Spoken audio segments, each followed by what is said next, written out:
Hello， 各位好，我是 Region Lab 收整所的阿修，歡迎來到我的頻道。如果你是第一次看我們影片，記得先點擊下方訂閱按鈕，再打開旁邊小鈴鐺，這樣每次有新影片，你都會第一時間收到通知。也幫我按個讚，讓 YouTube 知道你喜歡這種類型的內容。謝謝大家。我們現在正式開始。好，今天我們要聊的這位人物分量非常重，他是普利茲獎得主、越南裔的美國作家阮越清。但我們今天不只是要談他的故事，更重要的是我們要來拆解他提出的一套思考框架。這套框架教我們怎麼去面對巨大的歷史創傷，而不是反過來被創傷給吞噬掉。我們就從阮越清這句非常強而有力的話開始。這句話其實直接點破了我們今天整個討論的核心。寫作對他來說，不只是坐在書桌前打字而已，它是一種行動，是用來處理那些深刻的歷史傷痛，還有個人痛苦的行動。也就是說，筆就是他的武器，同時也是他療傷的工具。這股力量可以說貫穿了他所有的作品。這就帶出了一個非常棘手的問題，不管是對一個群體、一個國家，甚至是你我個人來說都一樣。當我們背負着一段很沉重的過去，我們要怎麼去正視它，去記住它，但同時又不要讓自己永遠被困在那個我是受害者的角色裡面動彈不得。這中間的平衡真的非常非常難。接下來我們就進入第一個關鍵點。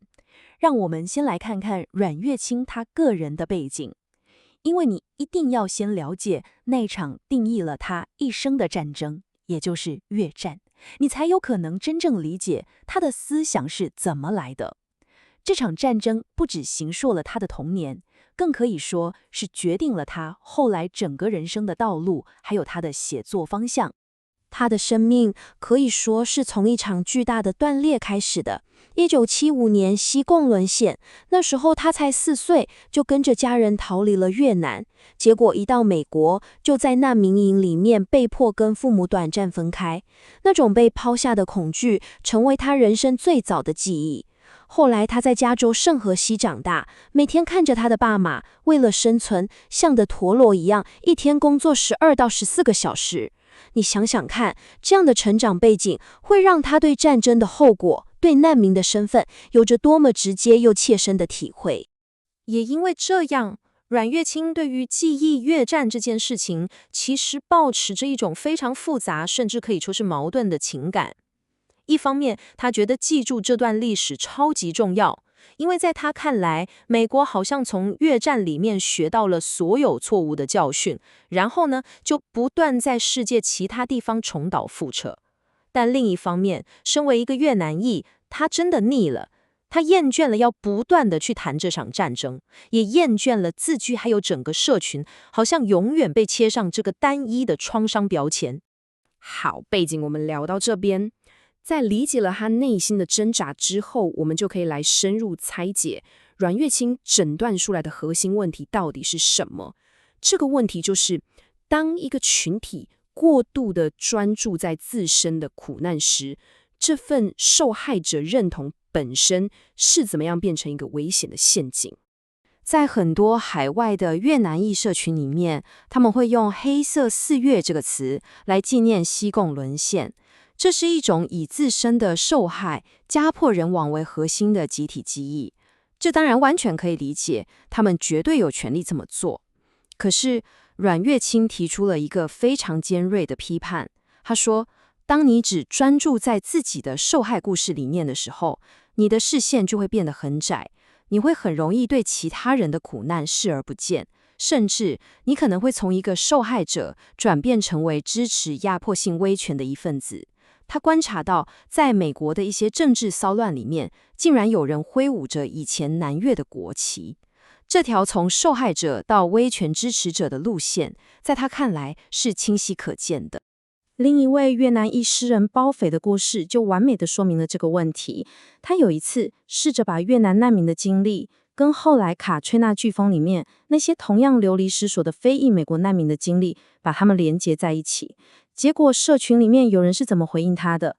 對方直接說：“閉嘴，你只能有一種創傷，就是越南。”這句話點出了一個很殘酷的現實，這個社會常常只允許受過創傷的群體擁有一個被認可的單一的故事版本，而且還會阻止他們去跟其他正在受苦的人建立更廣泛的人性連結。為了進一步解釋這種集體的盲目，阮越清提出了一個非常關鍵的概念，那是什麼呢？叫做公開的秘密。這指的是那些我們所有人都心知肚明，卻假裝不知道的真相。整個社會都對這件事保持沉默，這樣一來，大家就不用去面對那些黑暗的、不光彩的歷史。我舉幾個例子，你馬上就能懂了。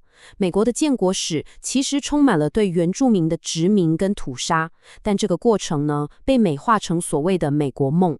再來，美國的國防部實際上根本就是一個戰爭部，它存在的目的就是為了應付永無止境的戰爭。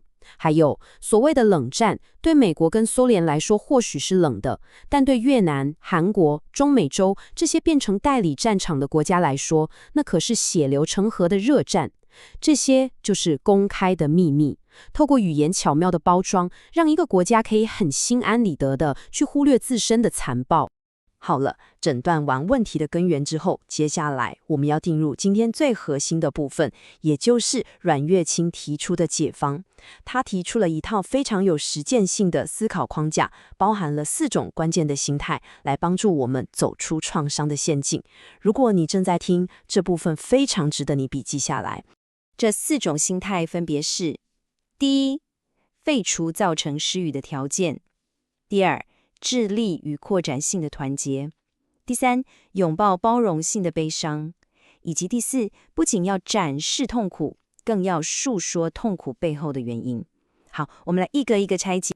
首先，第一點，很多人常常會說，我們要為那些失語者發聲，但阮越清提出了一個完全顛覆的觀點。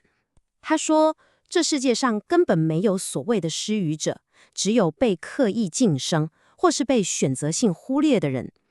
所以，真正的目標不應該只是培養幾個精英代表出來說話，而是要從根本上去拆掉那些造成某些群體沒辦法發聲的結構性障礙。這是一場集體行動，而不只是個人的成就。第二點，擴展性的團結。這句話的意思就是說，你不能只關心自己人的痛苦，你必須把你的同理心跟支持擴展出去，去看見並且支持那些跟你背景完全不同，但同樣受到壓迫的群體。他舉例，身為亞裔美國人，如果只關心亞裔的權益，但是對巴勒斯坦人的處境漠不關心，那這種團結就是狹隘的，最終會失去它原本的激進力量。這是一個非常有力量的實踐。當他看到有以色列的官員用人類動物這種詞來形容巴勒斯坦人時，他立刻就有了反應，因為他知道這種非人化的語言正是過去殖民者用來合理化暴力的起手式，所以他公開回應，把我算作人類動物之一吧。這就是在別人試圖剝奪他人人性的時候，你選擇跟他們站在一起，宣告我們共享着不可分割的人性。第3點，擁抱包容性的悲傷，這是一種更深層次的情感能力。它意味着你的悲傷要大到不僅能裝下自己的痛，還能裝下別人的痛，甚至是那些你最親近的家人，你卻一直無法理解的痛。阮越清提到，他花了整整30年的時間，才真正有勇氣去面對他母親因為戰爭創傷而精神崩潰的往事。當他終於能夠去感受母親的痛苦時，這份個人的悲傷就成了他通往更廣泛同理性的一扇門。講完這套理論框架，我們來看一個真實的案例。阮越清分享了他去薩爾瓦多的經歷，這個故事就完美地展示了他是如何把這些原則真真切切地付諸實踐的。在講故事之前，我們要先理解一個關鍵字，叫做 cleaving。這個英文字有2個完全相反的意思，一個是被暴力的劈開、分離，另一個意思是拼命的、緊緊的依附。這就精準地描述了難民跟移民的處境，他們被戰爭暴力地從故鄉劈開，來到一個新的國家，卻又必須拼命地依附於這個新家園。即使這個新家園可能就是當初害他們流離失所的元兇。阮月清之所以會去薩爾瓦多，是因為他意識到美國在1975年從越南撤軍之後，幾乎是無縫接軌地把他那套反叛亂的戰爭機器轉向了中美洲。發生在薩爾瓦多莫索特村的大屠殺，執行者就是美軍訓練的政府軍。這背後是同一套外交政策，是同一種帝國思維。這意味着什麼？這意味着越南難民的創傷和薩爾瓦多農民的創傷其實是相連的。在那場屠殺中，有多少手無寸鐵的村民遇害？答案是1000人。這個數字裡包含了男人、女人，還有大量的兒童。我們讓這個冰冷的數字在腦中停留一下，去感受那個悲劇的真實重量。當阮月清親自去到莫索特村，面對大屠殺的幸存者時，他不知道該說些什麼。於是他告訴對方，在越南文化裡，當我們面對他人的悲痛時，我們會說切帛。他的意思就是讓我與你分享悲傷。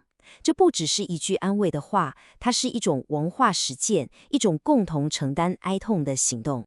這就引發了另一個思考，也是整個薩爾瓦多故事最終的啟示：分享悲傷。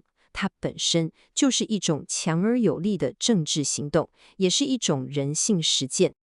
阮月清最後總結說，分享悲傷是不夠的，但它是一個開始，也是一種義務。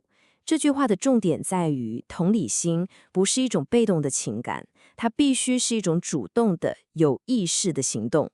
它是我們跟他人建立真正連結，並且開始修補歷史傷痕的第一步，也是我們每個人不可推卸的責任。所以在今天分析的最後，我想留下這個問題給你思考：當我們回顧自身的創傷，不管是個人的還是集體的，我們是選擇用它來築起一堵高牆，把自己跟別人隔離開來，沉浸在自己的受害故事裡，還是選擇把它變成一座橋樑，去連接那些跟我們有着相似苦難，但背景截然不同的人？阮月清的整個思想框架都在引導我們走向後者。總結一下今天的重點：第一，單純的受害者認同可能會讓我們陷入盲目與仇恨的陷阱；第二，我們需要發展出超越自身群體的擴展性團結與包容性悲傷；第三，真正的同理心是一種行動，透過分享悲傷，我們可以將創傷轉化為連結彼此的橋樑。今天的內容就到這邊，如果你覺得這集有幫助，記得馬上點讚、加訂閱、加開啟小鈴鐺。我們正在衝訂閱，需要你的支持。我是阿修，我們下次見，拜拜。